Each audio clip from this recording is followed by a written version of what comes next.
السلام علیکم ورحمۃ اللہ وبرکاتہ۔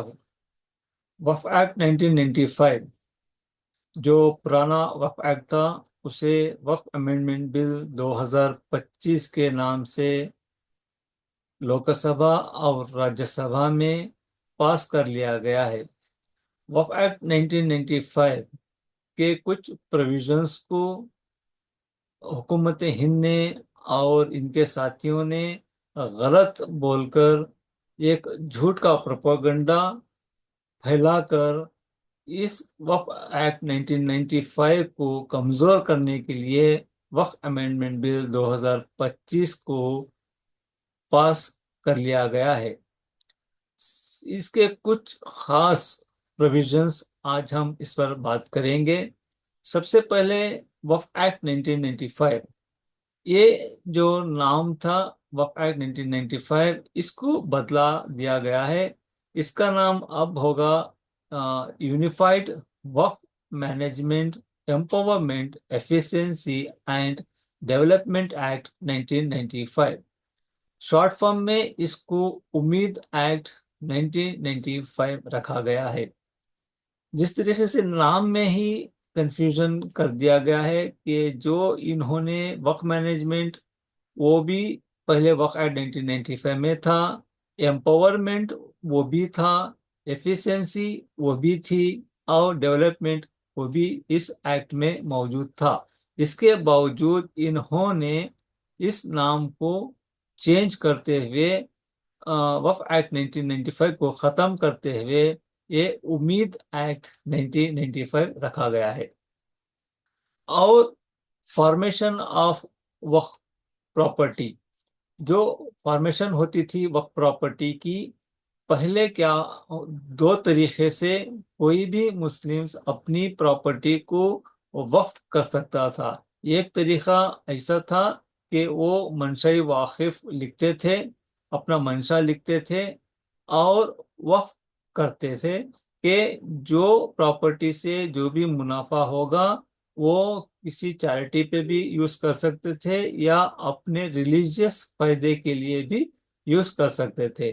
اور ایک جو طریقہ تھا وقف علی اولاد کے نام سے وہ اپنی جائیدادیں وقف کرتے تھے۔ جس طریقے سے اگر کوئی بھی مسلمان اپنی جائیداد کو وقف کرتا تو اس میں یہ بھی لکھتے تھے کہ وہ اس جائیداد کو اپنے اولاد علی اولاد ہی مینج کرتے جائیں گے، لیکن اس کا بینیفٹ چیریٹی میں بھی دیتے تھے وہ۔ تو یہ دو طریقے سے وقف فارمیشن ہوتے تھے۔ اس امینڈمنٹ ایکٹ میں وقف علی اولاد کو نکال دیا گیا ہے۔ ابھی صرف وقف منشاء واقف کے طریقے سے یہ وقف رجسٹریشن ہوگا، بشرطے اگر جو بھی اپنی جائیداد کو وقف کرنا چاہتا ہے تو اسے مسلمان ہونا لازمی ہے، اسلام قبول کرنا لازمی ہے، اور 5 سال سے اوپر تک وہ اسلام پر پیروی کرنا لازمی ہے۔ وہی پرسن، وہی آدمی اپنی جائیداد کو وقف کرے گا۔ یہ امینڈمنٹ کر دیا گیا ہے۔ اور جو وقف کے جائیداد ہیں جہاں پر گورنمنٹ ایجنسیوں نے، گورنمنٹ آفیسوں نے جو انکروچمنٹ کیا ہوا تھا، اس کو وقف ایکٹ 1995 میں کلیئر پروویژن نہیں تھا۔ اس کی وجہ سے جو بھی پراپرٹی، وقف پراپرٹی اگر گورنمنٹ ایکوائر کی ہوئی ہے اس پر وہ اپنا مقدمہ دائر کر کر، انکوائری کر کر اس پر کیس دائر کرتے تھے۔ لیکن اس پروویژن کو اب وقف امینڈمنٹ بل 2025 میں نکال دیا گیا ہے۔ اس میں یہ کہتے ہیں اگر کوئی بھی وقف جائیداد پر گورنمنٹ پراپرٹی ہے ایکوائر کی ہوئی ہے تو وہ وقف نہیں کہلائے گی۔ اگر ڈسپیوٹ اپنے 6 مہینے کے اندر کوئی کلیکٹر کے پاس اپلیکیشن ڈالے گا تو کلیکٹر اس پر کارروائی کر سکتا ہے، نہ کہ وقف بورڈ۔ ابھی وقف بورڈ کی یہ اتھارٹی نہیں رہے گی۔ اور پاور ٹو ڈٹرمنیشن آف وقف پراپرٹی، اگر کوئی وقف جائیداد پر کوئی انکروچمنٹ کرتا ہے اور کر کے بیٹھا ہے. تو اگر کوئی بھی مسلمان وقف بورڈ کو اپروچ کرتا تھا تو وقف بورڈ اس کی اتھارٹی تھی کہ وہ اس جائیداد پر نگرانی کریں، اس کی انسپیکشن کریں اور صحیح معنی میں دیکھیں کہ وہ وقف کی جائیداد ہے یا نہیں ہے. یہ وقف بورڈ کی ماتحت آتا تھا، وقف بورڈ کی اتھارٹی تھی. اس کو ابھی اس امینڈمنٹ میں یہ اتھارٹی چھین لی گئی ہے. اب وقف بورڈ کے پاس کوئی بھی اتھارٹی نہیں رہے گی کہ وہ وقف کی جائیداد ہے یا نہ ہے، وہ اب اس کی جانکاری نہیں کرے گا. صرف کلیکٹر ہی، جو ڈسٹرکٹ کا کلیکٹر ہے، وہی اس کی جانکاری کرے گا. اس امینڈمنٹ کے بعد وقف بورڈ کی اتھارٹی یہ نہیں رہے گی. اور وقف بورڈ پراپرٹی کا سروے، وقف بورڈ کی پراپرٹی کا سروے پہلے کمشنرز، سروے کمشنرز کرتے تھے اور ایڈیشنل کمشنرز بھی کرتے تھے. جنہیں حکومت اپوائنٹ کرتی تھی وہی کمشنر وقف کا سروے کرتے تھے. اب اس کو بدلاتے ہوئے کلیکٹر امپاور کرے گا کہ کون سی زمین کو سروے کرنا ہے، کون سی زمین کو سروے نہیں کرنا ہے. جو اسٹیٹ ریونیو لا میں جس طریقے سے پروسیجر ہے، اس پروسیجر کے حساب سے کلیکٹر اب وقف پراپرٹی پر سروے کر سکتا ہے. یہ بھی سروے کا بھی اتھارٹی وقف بورڈ سے چھین لی گئی ہے. اور سب سے بڑا پروویژن اس امینڈمنٹ بل 2025 میں جو کیا گیا ہے، اس امینڈمنٹ سے وقف ایکٹ 1995 ہو یا وقف پراپرٹی مینجمنٹ کا جو بھی کام و کاج ہو، اس اسٹرکچر کو ہی یہ ختم کر دیا گیا ہے. جس طریقے سے سینٹرل وقف کونسل، پہلے سینٹرل وقف کونسل میں صرف مسلم ممبر رہتے تھے، 2 لیڈیز اس کونسل میں رہتے تھے. اب اس کونسل کو، سینٹرل وقف کونسل کو، اس کے ممبرز کو انہوں نے بدلا کر 2 نان مسلمز کو نامینیٹ کیا گیا ہے، اور ایم پی رہیں گے، فارمر جج رہیں گے، اور کوئی بھی ایمیننٹ پرسن جو نان مسلم ہو اس سینٹرل وقف کونسل میں رہے گا. ان کے ساتھ میں جو بھی مسلم ریپریزنٹیٹیو ہے اور جو آرگنائزیشن چلاتا ہو یا اسلامک لا جانتا ہو، وہ اس میں رہ سکتے ہیں. اور وقف بورڈ کے چیئرمین اس سینٹرل وقف کونسل میں رہیں گے، اور 2 لیڈیز یہ برقرار ہیں. تو سینٹرل وقف کونسل کا جو بورڈ ہے، اس کو بدلاتے ہوئے یہ پروویژن لایا گیا ہے. یہ provision article 14 of the constitution of India اور بہت سے آرٹیکلز کے یہ خلاف ہے، کیونکہ جو بھی ریلیجیس پلیسز ہو، جو بھی ریلیجیس ورشپ پلیسز ہو، ایک ریلیجیس کو دوسرا ریلیجیس پرسن اب مینٹین کرنے لگے گا. یہ صرف مسلمانوں کے وقف بورڈ پر لگایا گیا ہے. جس طریقے سے نان مسلمس کے آرگنائزیشن ہیں، جو نان مسلمس کے ٹیمپلز ہیں، اس پر مسلمانوں کو ریپریزنٹیشن نہیں کرنا پڑے گا، نہیں کریں گے، یہ نامینیٹ نہیں کریں گے. صرف وقف بورڈ میں نامینیشنز کرنے کے لیے غیر مسلمانوں کو انہوں نے اس کا پروویژن امینڈمنٹ میں پاس کیا ہے. اور اسٹیٹ وقف بورڈ کا مینجمنٹ، اسٹیٹ وقف بورڈ میں بھی پہلے کیا ہوتا تھا کہ 2 نامینیٹ ممبرس رہتے تھے، اور M P M L A وہ صرف مسلمس رہتے تھے، اور 2 وومنس. اس میں بھی انہوں نے کیا ہے، اب آنے والے دنوں میں اسٹیٹ گورنمنٹ کا جو اسٹیٹ وقف بورڈ میں الیکشنز ہونا ناممکن ہے، کیونکہ اسٹیٹ وقف بورڈ اب اس اسٹیٹ گورنمنٹ ہی نامینیٹ کرے گی. کس کو نامینیٹ کرے گی؟ 2 نان مسلمس کو، اور ایک شیعہ مذہب سے، سنی مذہب سے ایک آدمی، بیکورڈ کلاس سے ایک، بہرا سے، آغا کانی سے، اور 2 مسلم وومنس. ان لوگوں کو اسٹیٹ وقف بورڈ میں بھی جگہ دی گئی ہے، اور نان مسلمس کو بھی اسٹیٹ وقف بورڈ میں نامینیٹ کر دیا گیا ہے.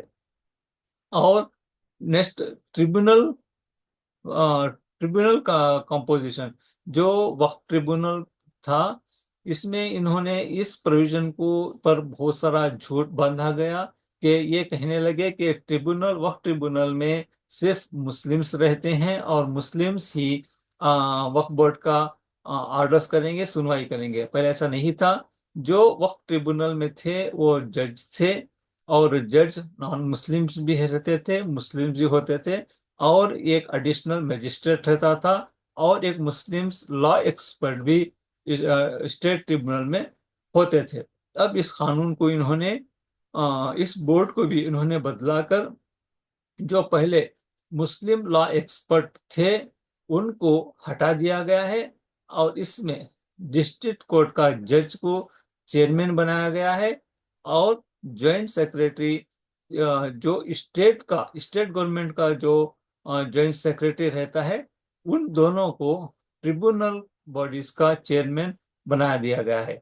اور جو ٹریبونل میں آرڈرز ہوتے تھے اس پر بھی انہوں نے اتنا جھوٹ باندھا کہ یہ کہنے لگتے تھے کہ جو بھی ٹریبونل میں وقت کے بارے میں آرڈرز ہوتا ہے اس پر ہائر کورٹ میں سنوائی نہیں ہوتی، جو ٹریبونل میں کیس ہوتا وہی فائنل ہے۔ لیکن ایسا نہیں تھا۔ پہلے بھی جو ٹریبونل میں جو کیسز ہوتے تھے، جو آرڈرز ہوتے تھے، اس آرڈرز کے خلاف ہائی کورٹ میں ہو یا سپریم کورٹ میں، ہائی کورٹ کے بعد سپریم کورٹ تک بھی یہ کیس لڑا گیا ہے، اور بہت سے کیسز پینڈنگ ہے، اور ہائی کورٹ بھی اس پر مداخلت کرتا تھا، جو پیٹیشنز ڈالتے تھے۔ تو اس پر بھی جھوٹ باندھا گیا۔ اب ان میں یہ پروویژن میں انہوں نے ایک ٹائم فریم لا کر کھڑا کیا ہے کہ جو بھی ٹریبونل آرڈر ہوتا ہے اس میں 90 ڈیز کے اندر اس کے خلاف ہائی کورٹ میں اپیل کر سکتے ہیں۔ اور اسٹیٹ گورنمنٹ جو وقف بورڈ چلاتی تھی، جو وقف بورڈ کے پاورز تھے، اب سینٹرل گورنمنٹ اسٹیٹ گورنمنٹ کے اندر مداخلت کرے گی۔ اپنے سینٹرل گورنمنٹ کے پاورز جو ہیں اسٹیٹ گورنمنٹ میں لاگو ہوں گے۔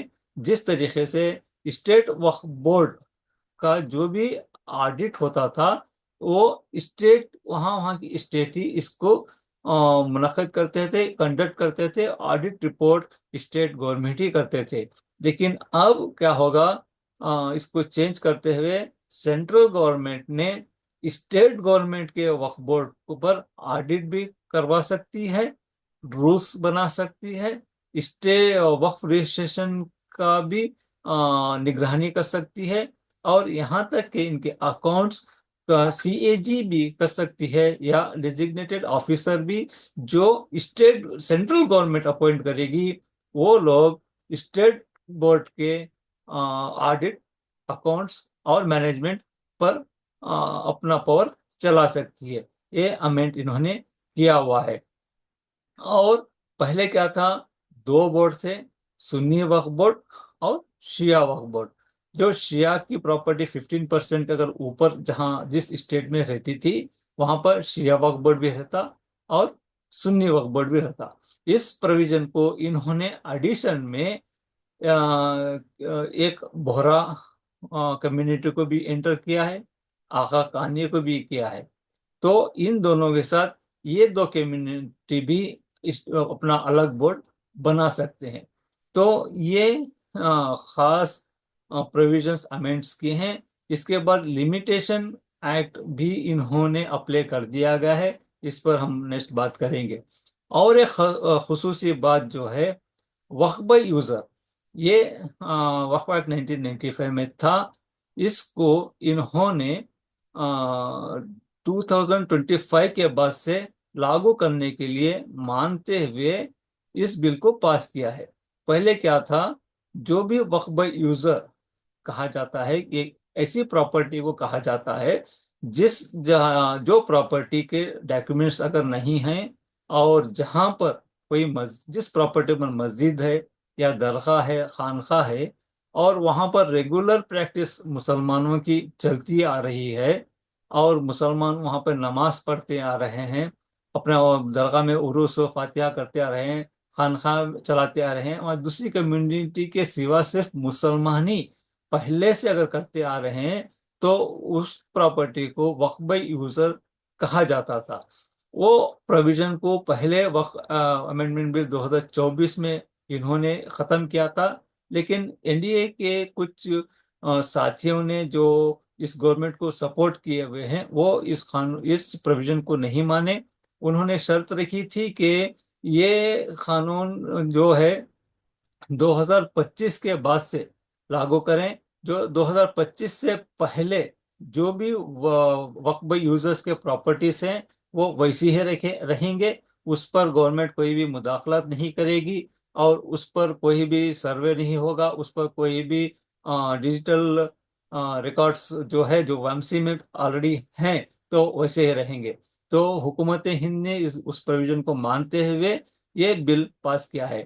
اب 2025 کے بعد میں اگر کہیں مسجد کوئی بنتا ہے تو اس جگہ کو منشائی واقف ہونا لازمی ہے, ڈکلیریشن ہونا لازمی ہے اور اس پراپرٹی کو وقف رجسٹریشن میں کرانا لازمی ہے. اگر وہ نہ کرتے ہوئے صرف مسجد بن دیتا ہے یا درگاہ بن دیتا ہے, وہ ورشپ کرنا شروع کر دیتے ہیں تو وہ وقف بائی یوزر نہیں کہا جائے گا. یہ 2025 کے بعد سے. 2025 سے پہلے اگر جو بھی پراپرٹی ہے جہاں پر مسلمان اپنی عبادت کرتے آ رہے ہیں, جیسا کہ ابھی کوئی جیسا آپ سمجھے کہیں عیدگاہ ہے کسی گاؤں میں اور وہاں برسوں سے وہاں اس گاؤں کے مسلمان نماز پڑھتے آ رہے ہیں, تقریباً 50 یا 100 سال سے نماز پڑھتے آ رہے ہیں, اور وہاں کے لیگل ڈاکیومنٹس اگر ٹائٹل ڈیڈس اگر نہیں ہیں, اگر گیزٹ نوٹیفیکیشن اگر ہے تو بھی وہ وقف بائی یوزر اور وقف پراپرٹی کہا جائے گا. اگر وہاں پر کوئی بھی 50 یا 100 سال سے وہاں کا لوکیلٹی میں یا کہیں بھی گورنمنٹ ریکارڈز میں یہ کہا جاتا ہے کہ یہ مسلمانوں کی عبادت گاہ ہے, یہاں پر مسلمان پہلے سے نماز پڑھتے آ رہے ہیں, اور اس جگہ پر کوئی بھی پرائیویٹ کلیم نہ ہو, اگر کسی بھی پرائیویٹ کلیم اگر اس جگہ پر نہ ہو تو وہ وقف بائی یوزر ہی کہا جائے گا. اس کے لیگل ڈاکیومنٹس ہونا ضروری نہیں ہے, اس جگہ کو وقف پراپرٹی ہی کہا جائے گا, اس عیدگاہ کو وقف پراپرٹی کہا جائے گا. تو اس طریقے سے وہ وقف بائی یوزر کے دائرے میں آتا ہے. اگر اس پراپرٹی میں کوئی پرانے فوٹوز اگر ہیں, کوئی شہادت دیتا ہے کہ ہاں یہ 50 سال یا 100 سال سے یہاں پر نماز پڑھی جا رہی ہے, عید کی نماز پڑھی جا رہی ہے, یہاں سوائے نماز کے اس جگہ میں دوسری ایکٹیویٹی نہیں چلی ہے, تو وہ وقف بائی یوزر کے اندر آتا ہے. اس پر ٹائٹل ڈیڈس کی ضرورت نہیں ہے. وہ اگر کہیں پر بھی کوئی سی بھی ایجنسی نے اگر اس کو ڈکلیئر کہا ہے یا سروے میں کہا گیا ہے ہاں یہ مسلمانوں نے اتنے سالوں سے نماز پڑھتے آ رہے ہیں, یہ نماز پڑھنے کی جگہ ہے, تو وہ وقف بائی یوزر کہا جائے گا. تو یہ قانون 2025 تک چلتا آئے گا. وہاں پر حکومت ہند یہ وقف امینڈمنٹ بل 2025 لاگو نہیں ہوگا.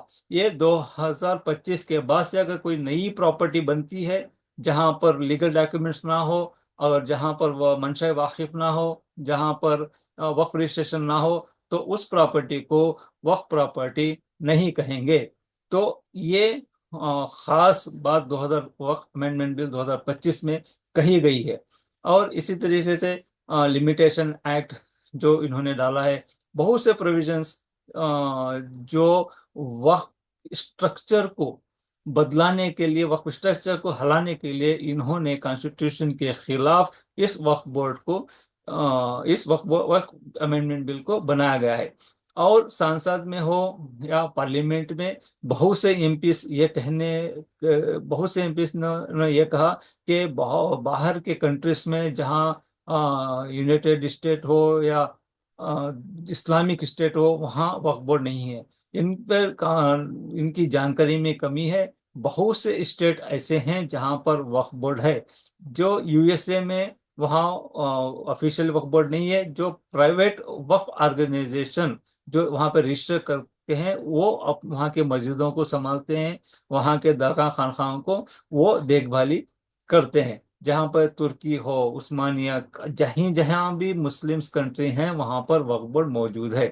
ہندوستان میں جو وقف بورڈ بنایا گیا تھا یہ برٹش کے زمانے سے پہلے سے یہاں وقف بورڈ تھا, اور اس کو پروٹیکشن کرتے ہوئے برٹش نے بھی اس وقف بورڈ کو پروٹیکشن کیا ہے اور کرتے آئے ہیں.